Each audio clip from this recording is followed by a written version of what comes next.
Good morning my dear students. నిన్న railway సంబంధించి దానికి ఒక లెక్క ఇవ్వడం జరిగిందండి. మన రీప్లేస్మెంట్ ఆఫ్ ఎన్ఎస్ఎఫ్కి సంబంధించి నిన్న దానికి సంబంధించి నిన్న మాట్లాడుకున్నాము. కొన్ని ఎస్టిమేటెడ్ కాస్ట్కి సంబంధించి నిన్న అంచనా చేసినటువంటి వ్యయాన్ని మనం రఫ్గా కాలిక్యులేట్ చేసుకోవడం జరిగింది. ఈరోజు మనం ఇక్కడ ఈ రీప్లేస్మెంట్ ఆఫ్ ఎన్ అసెట్లో ముఖ్యంగా మనం కట్టవలసినటువంటివి, ఒకటి అమౌంట్ టు బి క్యాపిటలైజ్డ్, రెండు ఎస్టిమేటెడ్ కాస్ట్, మూడు చార్జ్ టు రెవెన్యూ అకౌంట్. ఈ మూడు మనం కాలిక్యులేట్ చేయాలని చెప్పుకున్నాము. సో ఈ నిన్న ఎస్టిమేటెడ్ కాస్ట్కి సంబంధించి వాడు ఇండైరెక్ట్గా ఇచ్చినటువంటి ఇన్ఫర్మేషన్ అంతా కూడా లెక్కలోకి తీసుకుంటూ అవి అంచనా చేసినటువంటి వ్యయాన్ని మనం లెక్కట్టడం జరిగింది. ఈరోజు కంటిన్యూషన్ చేద్దామండి. అమౌంట్ టు బి క్యాపిటలైజ్డ్ అంటే మూలధనీకరణ చేయవలసినటువంటి మొత్తాన్ని ఇక్కడ లెక్క కడుతున్నాము.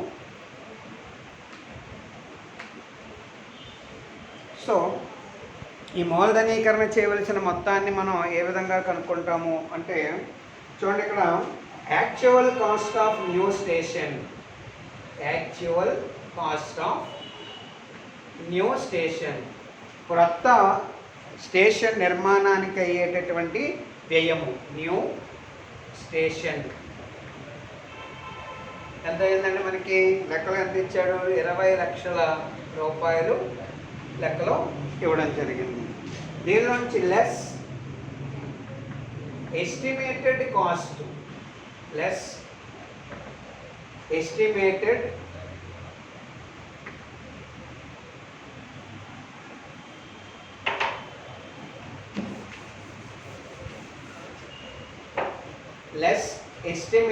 కాస్ట్.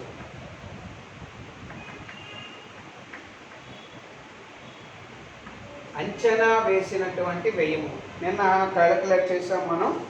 అంచనా చేసినటువంటి estimated cost of new station అండి, లేదా ఎస్టిమేటెడ్ కాస్ట్ అని రాసిన చాలండి. అంచనా వేసినటువంటి వ్యయం వచ్చి మనకి 11,42,857 మనం నిన్న రఫ్గా కాలిక్యులేట్ చేసాము. అంటే ఓల్డ్ స్టేషన్కి అయ్యేటటువంటి వ్యయం ఎంత ఉంది, దాని మీద న్యూ స్టేషన్ నిర్మించడం నిమిత్తము ఆ మెటీరియల్ కానీ లేబర్ కానీ ఎంతంత ఇంక్రీజ్ అయ్యింది అనేటటువంటిది నిన్న కాలిక్యులేట్ చేసాం మనం రఫ్గా. సో ఇక్కడ ఎస్టిమేటెడ్ కాస్ట్ వచ్చి 11,42,857 రూపాయలు మనకి వచ్చిందండి. తీసేస్తే 8,57,143. దీనిలోంచి లెస్ మెటీరియల్ యూజ్డ్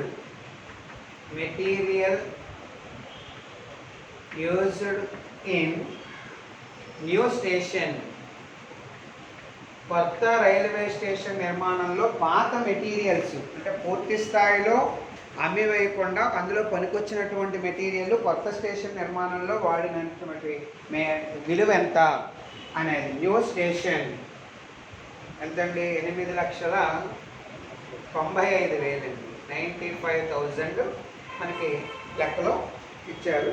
95,000 ఎంత వచ్చిందండి? తీసేస్తే 7,62,143. It is amount charged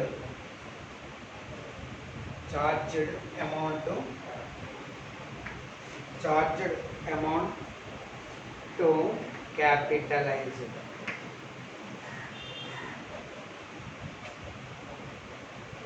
capital లేకపోతే అమౌంట్ టు బి క్యాపిటలైజ్డ్. అలాగే పైన హెడ్డింగ్ అదే పెట్టాను కాబట్టి అమౌంట్ టు బి క్యాపిటలైజ్డ్, మూలధనీకరణ చేయవలసినటువంటి మొత్తము అమౌంట్ టు బి క్యాపిటలైజ్డ్ 7,62,143. ఇక నెక్స్ట్ థర్డ్ పాయింట్ మనకి చార్జ్ టు రెవెన్యూ, అంటే రెవెన్యూ అకౌంట్కి ఛార్జ్ చేయవలసినటువంటి మొత్తం ఎంత? Charge to revenue. ఈ ఛార్జ్ టు రెవెన్యూ అనే దానికి మనకి దేన్ని తీసుకుంటాం మనం? ఎస్టిమేటెడ్ కాస్ట్ అండి. అంచనా వేసినటువంటి వ్యయం ఎంత ఉంది? Estimated cost. ఎస్టిమేటెడ్ కాస్ట్ వచ్చి మనకి 11,42,850. దీనిలోంచి మనం లెస్ మెటీరియల్స్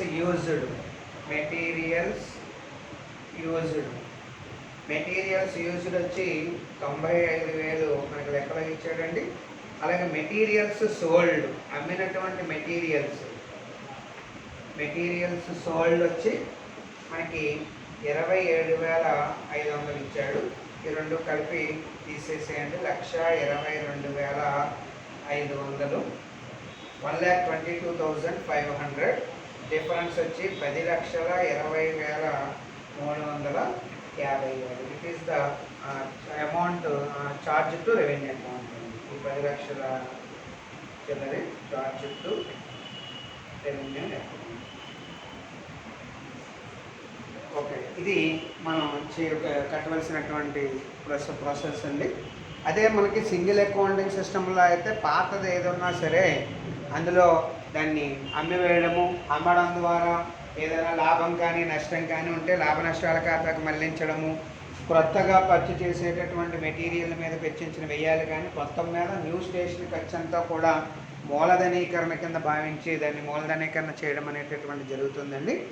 కానీ డబుల్ అకౌంటింగ్ సిస్టాన్ని మనం చూసినట్లయితే, అంటే పాత సిస్టమ్ చూస్తే 20 lakhsని క్యాపిటలైజ్డ్ అమౌంట్గా తీసుకుంటారు. మిగిలినటువంటివన్నీ కూడా వాడు ఆ లాభ నష్టాల ఖాతాకి అమ్మేయడం ద్వారా లాభమా నష్టమా అనేటటువంటి తెలియచేయడం అనేది కోసం ఈ లాభ నష్టాల ఖాతాని వాడు తయారు చేసుకోవడం జరుగుతుంది. కానీ మన డబుల్ అకౌంటింగ్ సిస్టాన్ని కనుక చూసినట్లయితే ఇక్కడ కొంత ప్రొసీజర్ అండి. అంటే పూర్తి స్థాయిలో పాత మెటీరియల్ అనేటటువంటి తీసి పాడేయకుండా అందులో ఏదైనా మెటీరియల్ కనుక యూజ్ అయితే, కొత్త రీప్లేస్మెంట్లో ఏదైనా యూజ్ అయితే కనుక దాన్ని వాడుకునేటటువంటి విధానము. అలాగే పాత మెటీరియల్ ఏదైనా అమ్మినట్లయితే అమ్మగా వచ్చినటువంటి మొత్తాన్ని కూడా మనం ఎంత అయితే మొత్తం వచ్చింది ఏంటి అని తెలియజేయడం కోసము ఈ విధంగా చూడడం అనేటటువంటి జరుగుతుందండి డబుల్ అకౌంటింగ్ సిస్టంలో. అందుకని ఇక్కడ మొట్టమొదటిగా మీరు కాలిక్యులేట్ చేయవలసింది ఏమిటి అంటే amount to which capitalised, estimated cost and charge to revenue account. ఈ మూడు మనం తెలుసుకోవాల్సినటువంటి అవసరం ఉంది. అందుకని చూడండి, ఇక్కడ ఎస్టిమేటెడ్ కాస్ట్ కన్నా వీటిని మనం తీసివేయక ఇంకా మిగిలి ఉండేటటువంటి నిల్వని మనం ఈ రెవెన్యూ ఖాతాకి అనేటటువంటి దానికి మళ్లించాలి అని మనం మాట్లాడుకున్నాము. ఇంతేనండి. మెయిన్ ఈ ప్రాసెస్ తెలిస్తే మనకి ఎగ్జామ్లో 10కి 10 మార్కులు వచ్చేస్తాయి. ఎందుకంటే ఎంట్రీస్ దీన్ని బట్టి మనం రాస్తాం కాబట్టి. హెడ్డింగ్ పెట్టుకోండి, జర్నల్ ఎంట్రీస్, చిట్టాపద్దులు రాసుకోండి. Station account debtor first entry. Station account debtor, station account debtor 7,62,143. Station account debtor 7,62,143. Next replacement account debtor, పునఃస్థాపన ఖాతా debtor, replacement account debtor estimated cost అండి 11,42,857. టు క్యాష్ అకౌంట్, టు నగదు ఖాతా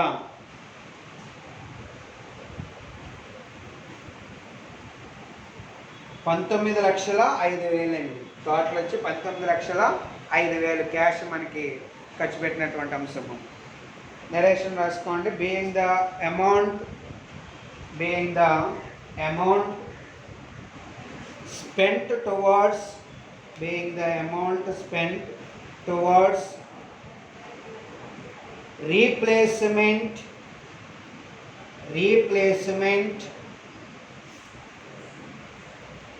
allocated between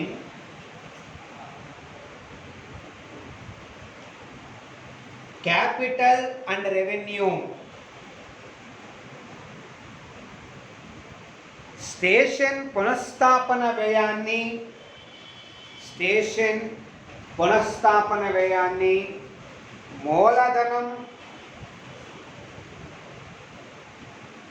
మూలధనం ఖర్చు రాబడి రెవెన్యూ రాబడి ఖర్చుగా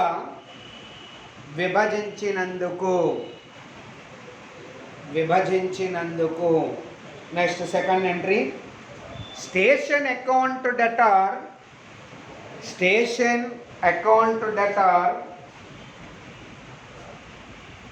to replacement account. Station account debtor to replacement account. Station ఖాతా డెటార్ టు పునఃస్థాపన ఖాతా, టు రీప్లేస్మెంట్ అకౌంట్. 95,000. నెరేషన్ వచ్చి being the old materials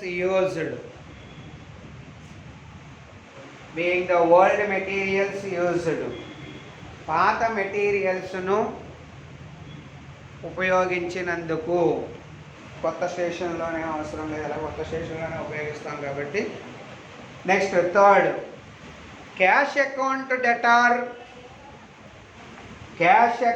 debtor to replacement account. నగదు ఖాతా డెటార్ టు పునఃస్థాపన ఖాతా.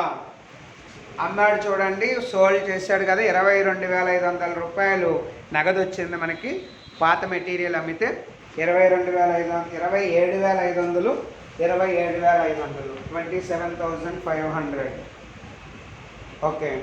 నెరేషన్ రాసుకోండి. Being the old material sold, పాత మెటీరియల్స్ను అమ్మినందుకు.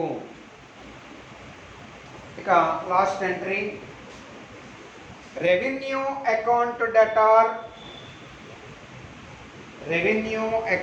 Debtor to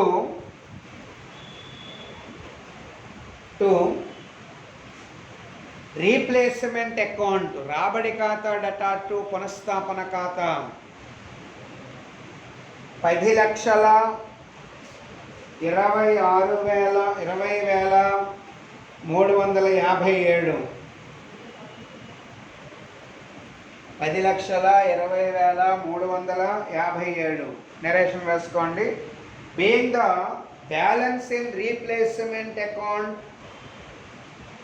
the balance in replacement account transfer to revenue account.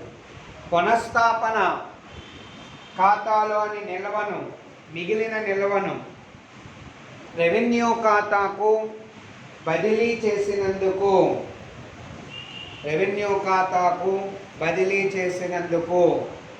Okay. Next accounts open చేయండి. Station account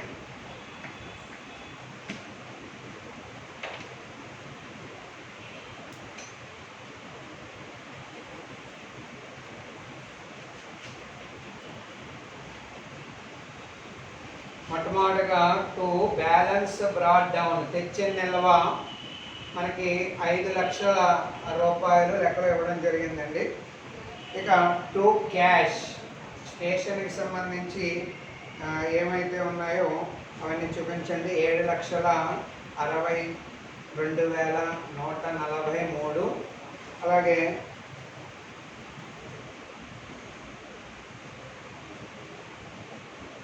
to replacement account. Entries బట్టి రాయడమేనండి. To replacement account 95,000. ఇక స్టేషనరీకి సంబంధించి information లేవండి ఇంకా. So being balance carry down. తేల్చిన నిల్వ వచ్చి 13,57,143. 13,57,143.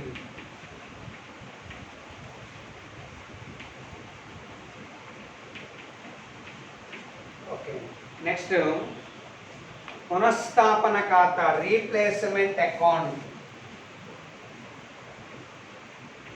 రీప్లేస్మెంట్ అకౌంట్, పునఃస్థాపన ఖాతా. ఈ పునఃస్థాపన ఖాతా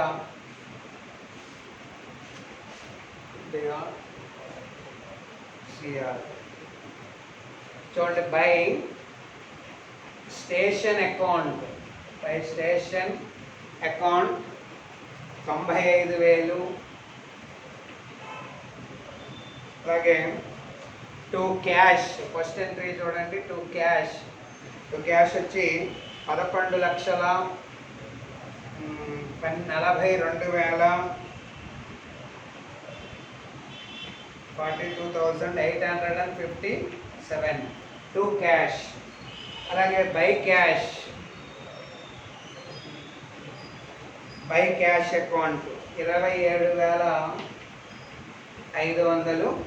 అలాగే బై రెవెన్యూ అకౌంట్, బై రాబడి ఖాతా, బై రెవెన్యూ అకౌంట్, బై రాబడి ఖాతా 10,20,357 రాబడి ఖాతాకు మళ్ళించింది. సో ఇక్కడ బ్యాలెన్స్ అనేది ఏమి ఉండకూడదండి, క్లోజ్ అయిపోవాలి, అకౌంట్ క్లోజ్ అయిపోవాలి ఈ అకౌంట్. సో 11,42,857 ఇది లెక్క అన్నమాట అండి. రీప్లేస్మెంట్ ఆఫ్ అన్ అసెట్కి సంబంధించి ఇదొక మోడల్ అండి. ఓకే,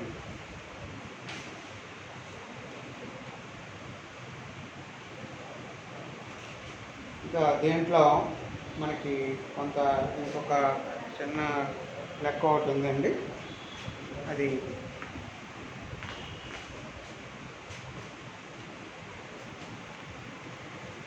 లెక్క ఎక్కించుకోండి, ఆన్సర్ చూద్దాము, రాసుకోండి. The Tamil Nadu electricity company, the Tamil Nadu electricity company limited decides to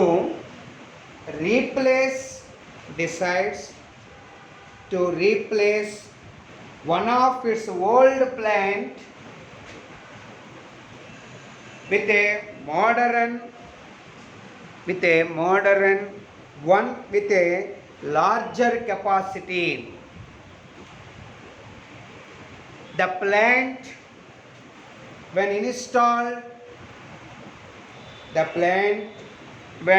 installed in 2000 cost the company rupees 54 lakhs. The company rupees 54 lakhs, full stop. The components of materials,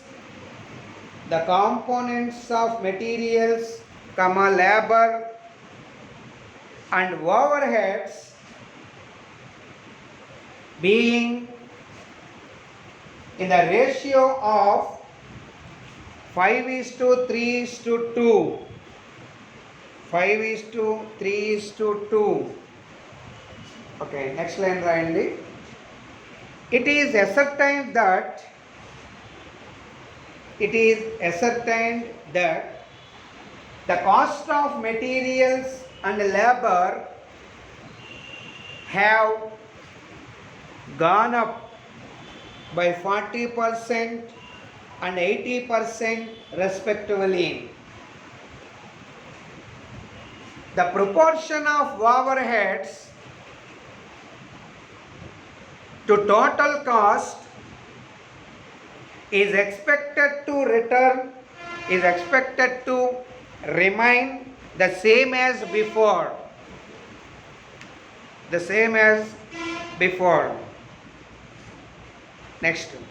Next para raskondi. The cost of the new plant as per impressed design is rupees 100 lakhs.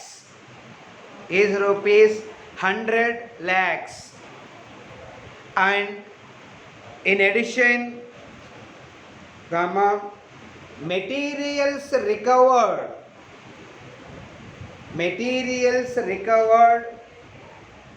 from the old plant of a value of rupees 2,40,000 has been used in the construction of the new plant. Old plant was scrapped and sold for rupees 7,50,000. Next paragraph. The accounts of the company are maintained under the double accounting system.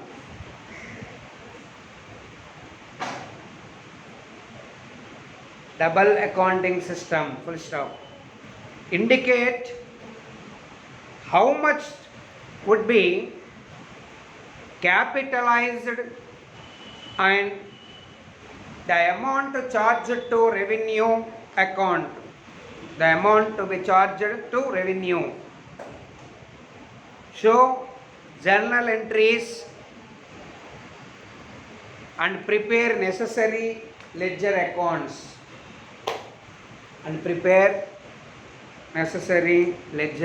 accounts. Telugu వాళ్ళు రాసుకోండి. తమిళనాడు విద్యుత్ శక్తి company తన పురాతన ప్లాంటును పునఃస్థాపన పెద్ద సామర్థ్యంతో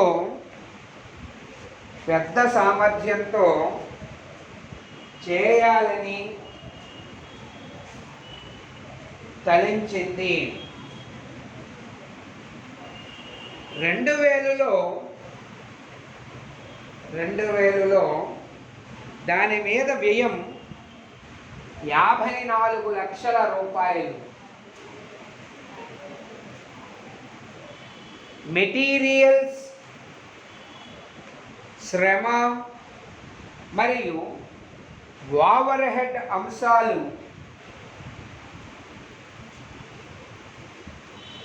5:3:2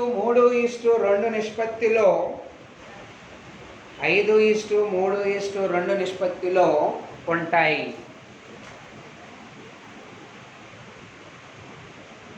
material, శ్రమ వ్యయాలు 40% మరియు 80% వరుసగా పెరుగుతూ ఉంటాయని తెలిసింది.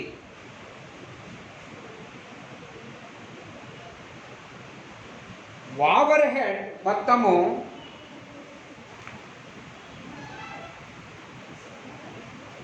వ్యయంలోని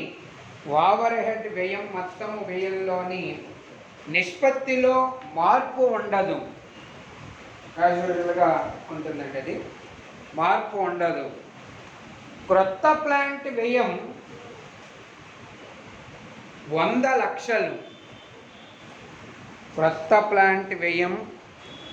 లక్షలు. పాత ప్లాంట్ నుండి తీసుకున్న పదార్థము మెటీరియల్, పాత ప్లాంట్ నుండి తీసుకున్న మెటీరియల్ 2,40,000 రూపాయలు. 2,40,000 రూపాయలు క్రొత్త ప్లాంటు కొరకు వినియోగించినారు.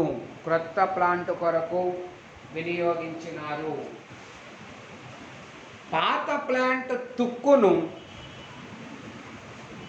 7,50,000 రూపాయలకు అమ్మినారు.